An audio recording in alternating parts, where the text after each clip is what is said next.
स्वाधीनता का दिन, इसका महात्म वो ज्यादा समझ सकते हैं जिन्होंने 47 के पहले का भारत देखा था।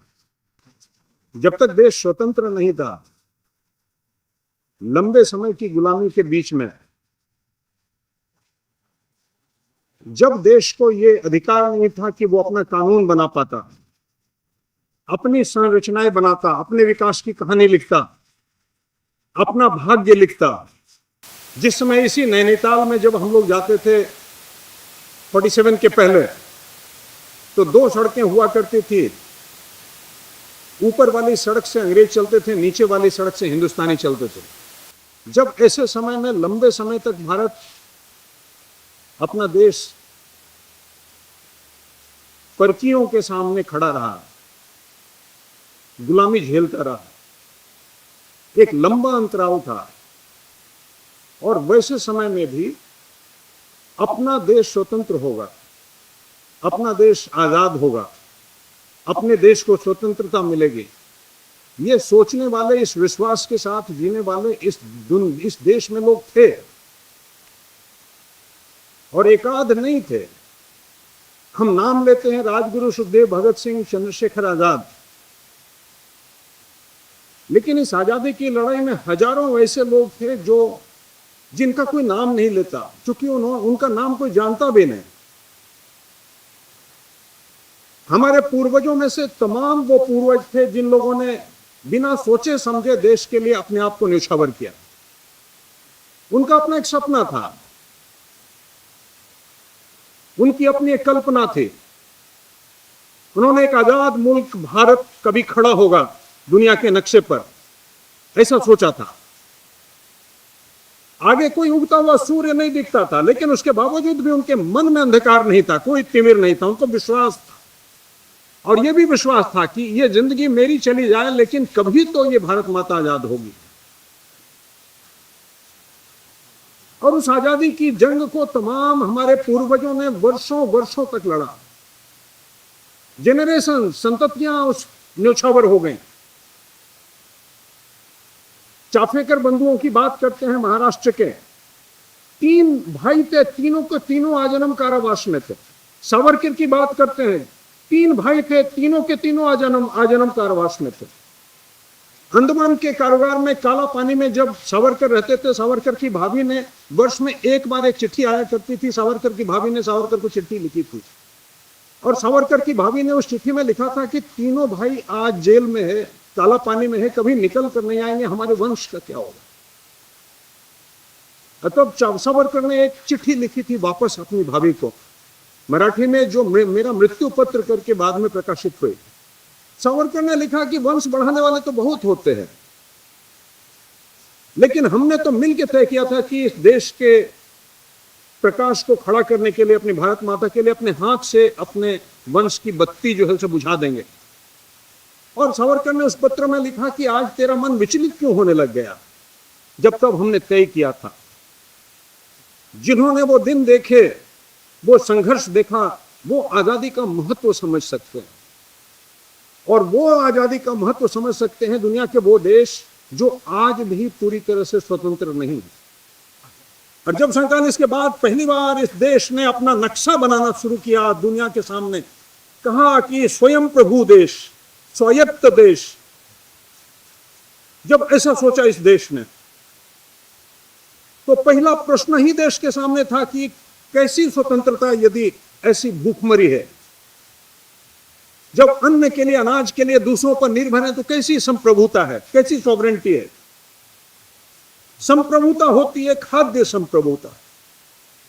जब आपके घर में स्वयं के लिए रोटी की व्यवस्था नहीं होती और आप दूसरों पर निर्भर हैं, तो स्वाभिमान के साथ समाज में खड़े हो ही नहीं सकते। तब देश ने सपना देखा कि खाद्य संप्रभु देश होगा, एक ऐसा देश होगा जहां की खाद्यान्न के लिए अमेरिका का मुंह नहीं देखना पड़ेगा, दूसरे दुनिया के दूसरे मुल्कों का मुंह नहीं देखना पड़ेगा।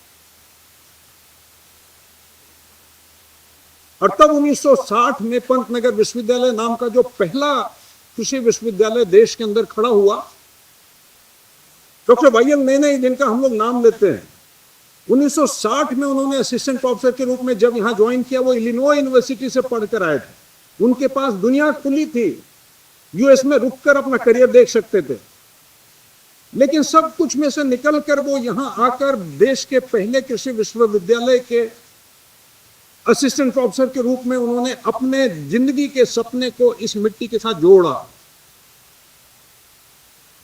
रहने के लिए क्या मिला? गांधी भवन नाम का जो हॉस्टल है उसका एक कमरा मिला। उस एक कमरे में शुरुआत हुई डॉक्टर वायल नेने की जिंदगी की, जो इलिनॉय से जिंदगी चलकर पंतनगर तक आई। डॉक्टर वायल नेने जब आए थे पीछे, अंतिम बार जब पंतनगर आए थे, उनका इंटरव्यू मैंने ही कॉन्डक्ट किया था, तो उन्होंने कहा कि जब मैं इधर आया तो यहाँ का माहौल, यहाँ का परिवेश, यहाँ की सुविधाएं कुछ नहीं खड़ी थी। उनकी पत्नी ने कहा कि ये तो इनकी ये हालत थी कि मैं जब यहाँ इनके साथ आई तो मुझे तो लगा 2 दिन भी यहाँ रुकना मुश्किल है।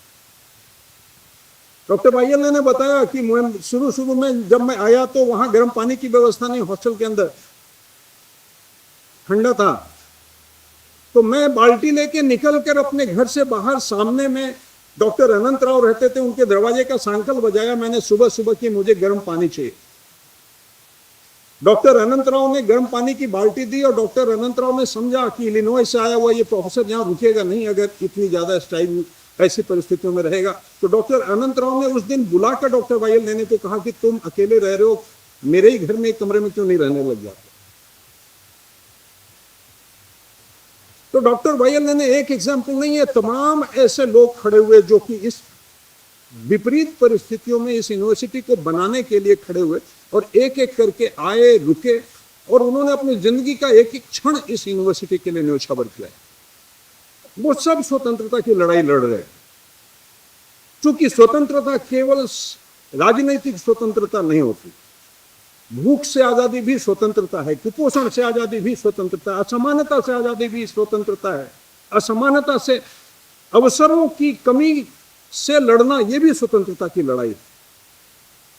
कुछ लोग अपने बॉर्डर्स पे लड़ते हैं, कुछ बॉर्डर्स के अंदर अपने देश के चप्पे चप्पे में लड़ते हैं, और वो भी स्वतंत्रता की लड़ाई लड़ते हैं। ऐसे ही पंतनगर यूनिवर्सिटी ने भी स्वतंत्रता की लड़ाई लड़ी 1960 के बाद।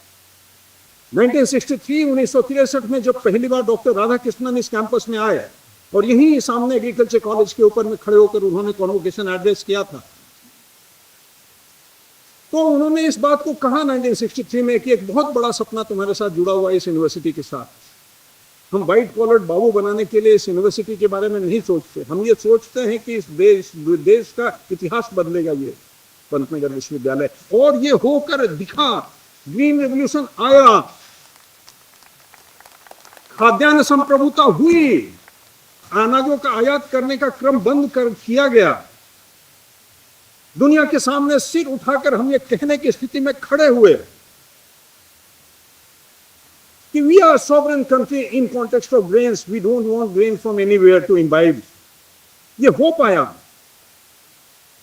और ये यूं नहीं हो पाया। संततियां जो 60s में लगी, उन्होंने कभी ये अंतर ही नहीं देखा रात क्या होता है, दिन क्या होता है। तो यहाँ के लोगों ने 24 घंटा और 12 घंटा और 8 घंटा देखा नहीं। आपने देखा होगा शुरुआत के अपने करियर में जो लोग पुराने हैं, किस प्रकार से फार्म रिसर्च सेंटर से निकलकर गमबूट्स पहने हुए टीचर्स, फिर कीचड़ से लदे हुए टीचर्स क्लास में पहुंच जाते थे अपनी क्लासेस लेने के लिए। ये यहाँ की संस्कृति थी, यहाँ का कल्चर था, और ये रीजन था, ये कारण था कि ये यूनिवर्सिटी सारे देश के लिए रोल मॉडल यूनिवर्सिटी के रूप में सिर उठाकर खड़ी हो पाई। देश के सारे कृषि विश्वविद्यालयों ने कृषि शिक्षा पद्धति इस यूनिवर्सिटी से सीखी। विश्वास जो पैदा हुआ सारे देश में इस विश्वविद्यालय के कारण हुआ। जीवन पद्धति भी इस विश्वविद्यालय में। इसीलिए जब स्वतंत्रता के दिन हम लोग खड़े होते हैं तो जहां उन हुतात्माओं को स्मरण करते हैं जिन्होंने इस कंट्री के लिए, अपने देश के लिए, हमारी स्वाधीनता के लिए सब कुछ न्योछावर कर दिया, वहीं साथ में उनको स्मरण करते हैं जिन्होंने कि इस देश की स्वतंत्रता को सही अर्थ देने के लिए और उन जेनरेशंस ने जो कि रात दिन लगे रहे, जिन्होंने सोचा ही नहीं कि उनका करियर, उनका प्रोस्पेक्ट क्या है, उन्होंने इसको मिशन की तरह से लिया. It was not just a profession और occupation, it was much more than that. इस मिशन की फीलिंग के साथ में जो लोग पंतनगर को जी पाए, उसके कारण पंतनगर रोल मॉडल यूनिवर्सिटी के रूप में दुनिया में, देश में जाना गया. और आज भी पंतनगर विश्वविद्यालय जब खड़ा होता है दुनिया के सामने, तो अपने उसी मिशनरी ज़ील के कारण खड़ा होता है. आज भी जब यूनिवर्सिटी को कोई देखता है बाहर से और पूछता है कि हाउ पंतनगर इज गोइंग, तो मैंने कहा पंतनगर को इस तरह से नहीं समझ पाएंगे, आकर देखो तो समझ पाओगे पंतनगर को. You will realise Pantnagar when you live Pantnagar, because Pantnagar is not merely an university और institution. Pantnagar is a spirit. Pantnagar तो एक फीलिंग है, एक स्पिरिट है. सारे देश के आगे में खड़े होने के लिए रोल मॉडल के रूप में खड़े होने वाली स्पिरिट है पंतनगर. कंट्रीब्यूट करने का जज्बा है पंतनगर. कंट्री के लिए, देश के लिए, देश की जरूरतों के लिए, जहां जरूरतें हैं वहां पर हम खड़े हैं, ये फीलिंग है पंतनगर. आज भी पंतनगर के टीचर्स किसी का मुंह देखकर नहीं क्लासेस लेते कि कोई हेड और डीन उनके सीट पर बैठा है. अपने स्पिरिट से चलते हैं. आप देखेंगे ऑफ टाइम क्लासेस लेते हुए पंतनगर यूनिवर्सिटी के टीचर स्टूडेंट्स के पीछे पकड़ पकड़ कर पढ़ाने की एक आदत है पंतनगर. बच्चे भाग रहे होते हैं ऑफ टाइम क्लासेस के लिए, आप पकड़कर कहते नहीं 5 to 6 आना है भाई, कोर्स पूरा नहीं हुआ. और आप इस बात को नहीं देखते कि कोई हेड आकर आपके सिर पर देख रहा है कि 5 से 6 पढ़ा रहे हैं, 6 से 7 पढ़ा है. आप पढ़ाते हैं, आप करते हैं क्योंकि वो आपकी स्पिरिट है. And this spirit, this university has lived along into these years.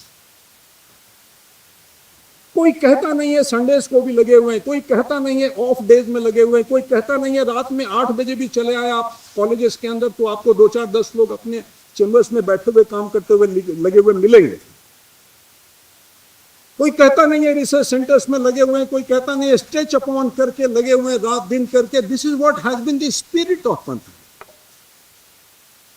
And because we have lived this spirit along, इसीलिए कहते हैं कि पंतनगर समझना है तो पंतनगर आके जी के देखिए तो समझ पाएंगे कि पंतनगर से. इसीलिए पंतनगर कोई रोटी का सौदा नहीं है. पंतनगर असिस्टेंट प्रोफेसर से एसोसिएट प्रोफेसर हो जाना और एसोसिएट प्रोफेसर से प्रोफेसर हो जाना नहीं है. और इस स्पिरिट को जब यंग जनरेशन जी कर यहां से निकलती है तो वो उसे कैरी करती है, अलग वाइब्स लेकर कैरी करती है, दुनिया में अलग चमकती है, दिखती है. किसी इंडस्ट्री में चले जाए, गवर्नमेंट सेगमेंट एंड सेक्टर में चला जाए तो अलग दिखते हैं. लोग कहते हैं अच्छा ये पंतनगर ब्रांड है, पंतनगर के बच्चे हैं, पंतनगर से पढ़कर निकले.